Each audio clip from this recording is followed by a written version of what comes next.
ଯେତେବେଳେ ଚାହିଁବେ ସେ ନାରୀ ତୁମକୁ ଦବ। ମିଳନ ପାଇଁ ରାତିଦିନ ଘରକୁ ଡାକିବ। କେବଳ ରାତିରେ ଶୋଇବା ପୂର୍ବରୁ ଗୋଟିଏ ଲବଙ୍ଗ ଏହି ଜାଗାରେ ରଖିଦିଅନ୍ତୁ, ତାପରେ ଦେଖିବେ ଚମତ୍କାର।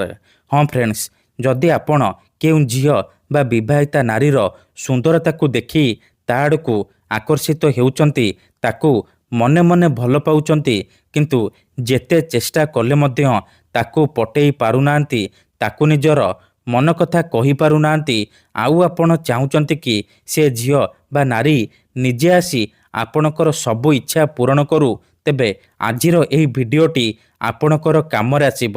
କାରଣ ଆଜିର ଏହି ଭିଡ଼ିଓଟିରେ ମୁଁ ଆପଣଙ୍କୁ ଶିଖେଇବି ଆପଣ କିପରି ବିନା କୌଣସି ମନ୍ତ୍ରତନ୍ତ୍ର କରି, ବିନା କୌଣସି ପଇସା ଖର୍ଚ୍ଚ କରି କେବଳ ଗୋଟିଏ ଲବଙ୍ଗର ସାହାଯ୍ୟରେ ଝିଅ ପଟେଇ ପାରିବେ, ସୁନ୍ଦରୀ ଭାଉଜକୁ ପଟେଇ ପାରିବେ।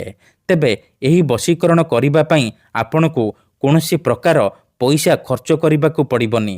କେବଳ ଯେତେବେଳେ ଆପଣ ରାତିରେ ଶୋଇବା ପାଇଁ ଯିବେ, ଗୋଟିଏ ଲବଙ୍ଗ ଆଣିବେ, ଖଣ୍ଡେ କାଗଜ ଆଣିବେ, କଳା ରଙ୍ଗର କଲମ ଆଣିବେ, ଆଉ ଅଳ୍ପ ଟିକେ ଲାଲ ସିନ୍ଦୁର ଆଣିବେ। ଏତିକି ଜିନିଷ ଆଣିସାରିବା ପରେ ନିଜର ବିଛଣା ଉପରେ ପୂର୍ବ ଦିଗକୁ ମୁହଁ କରିକି ବସି ପଡ଼ିବେ।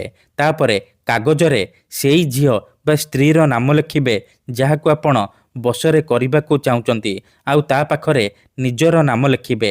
କାଗଜରେ ନାମ ଲେଖି ସାରିବା ପରେ ଅଳ୍ପ ଟିକେ ସିନ୍ଦୁର ସେ କାଗଜ ଉପରେ ପକାଇଦେବେ।